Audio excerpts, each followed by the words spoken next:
ঈদের আগে তো আমরা প্রিপারেশন নিচ্ছিলাম, আমাদের পুরো জঙ্গলি টিম সহ সবাই যখন আমাদের আছে না একটা প্ল্যানিং বা সব কিছু যখন ছিল, তখন আমরা ভাবছিলাম যে আমরা আমাদের সেই বিশ্বাসের জায়গাটা ছিল অবশ্যই, কারণ আমাদের গল্প সুন্দর, আমাদের মেকিং ভালো হয়েছে, আমাদের ডিরেক্টর টিম থেকে শুরু করে আমাদের পুরো জঙ্গলি টিম তারা দিনরাত এতটা পরিশ্রম করেছে আমরা সবাই।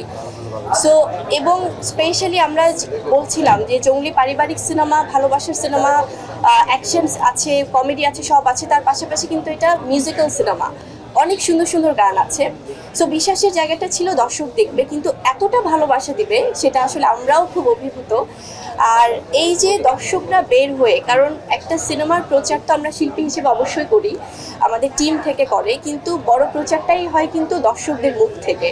তো তারা যখন বের হয়ে দেখছে এবং বলছে, অন্যদেরকে উৎসাহিত করছে যে সিনেমাটা সবাই এসে দেখুন, সেভাবে কিন্তু আমাদের শোজ দ্বিগুণ হয়েছে। সামনের সপ্তাহে আমাদের আরও 20-30টি হল যুক্ত হচ্ছে।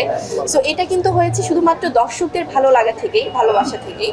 এটা আমার মনে হয় যে আসলে এই যে উৎসাহ দেওয়া, দর্শকরা যে বের হয়ে বলছে সবাইকে দেখতে, এটাই আসলে একটা সিনেমার জন্য বড় অ্যাচিভমেন্ট।